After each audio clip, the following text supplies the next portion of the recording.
ఒక సామాన్యుడి నుంచి మొదలుపెట్టి సుప్రీంకోర్టులో వాదించే లాయర్ వరకు తన ధర్మం మీద తన మతం మీద అభిమానం మితిమీరితే అది ఎంతటి దారుణానికి దారితీస్తుంది అనేది నిన్న జరిగినటువంటి దాడి విషయంలో మనం తెలుసుకోవచ్చు.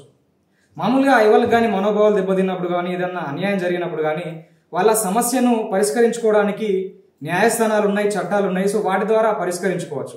సో ఇవన్నీ చెప్పాల్సిన ఒక న్యాయవాదే అక్కడ ఉన్నటువంటి సుప్రీంకోర్టు న్యాయమూర్తి మీదకే తన చెప్పుతోని తన బూటు కాలుతోని దాడి చేయడానికి ప్రయత్నించాడు.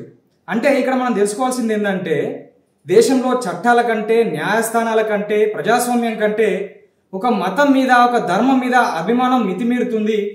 ఇవన్నిటికంటే మతమే గొప్పది అనే ఒక స్టేజ్కి చాలా మంది వెళ్తున్నారని మనం గమనించవచ్చు.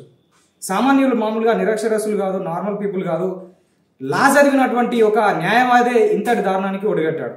అయితే అసలు ఎందుకు దాడి చేశాడు అని ఒకసారి చూసుకున్నట్లయితే సెప్టెంబర్ 16 తేదీన ఇదే సుప్రీంకోర్టు దగ్గరికి ఒక కేసు వచ్చింది.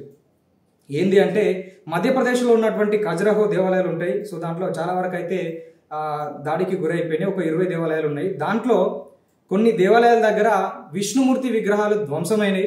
సో వాటిని పునరుద్ధరించే విధంగా అక్కడ ఉన్నటువంటి ప్రభుత్వానికి ఆదేశాలు జారీ చేయండి అని చెప్పేసి సుప్రీంకోర్టులో ఒకరు పిటిషన్ ఇవ్వడం జరిగింది. సో దీనికి సంబంధించి ఇదే న్యాయమూర్తి బిఆర్ గవాయ్ ఏమని తన అభిప్రాయాన్ని వ్యక్తం చేసిందంటే ఇది యునెస్కో అండర్లో ఉన్నటువంటి విషయం, దాన్ని ఆర్కియాలజికల్ డిపార్ట్మెంట్ యునెస్కో చూసుకుంటుంది, అది దాని గురించి మనం ఎలాంటి స్టెప్ తీసుకోరాదు అని చెప్తాడు. సో ఇంతవరకు ఓకే, కానీ ఇంకా 2 వ్యాఖ్యలు చేయడం జరుగుతుంది. ఏమనంటే మీరు ఎలాగో వైష్ణవ భక్తులే కదా, మీ వైష్ణవుని అంటే విష్ణువుని ప్రార్థించండి, అతనే తన విగ్రహాన్ని మంచిగా చేసుకుంటాడు. లేదంటే అక్కడ అదే దేవాలయంలో శివునికి సంబంధించినటువంటి శివలింగాలు కూడా ఉన్నాయి. సో మీకు అభిప్రాయం లేకపోతే, ఇబ్బంది అనిపించకపోతే శివుని కూడా మీరు పూజ చేసుకోవచ్చు, అప్పటికన్నా ఆ విగ్రహాలు మంచిగా అయితే కావచ్చు అని కొన్ని వ్యాఖ్యలు చేయడం జరిగింది.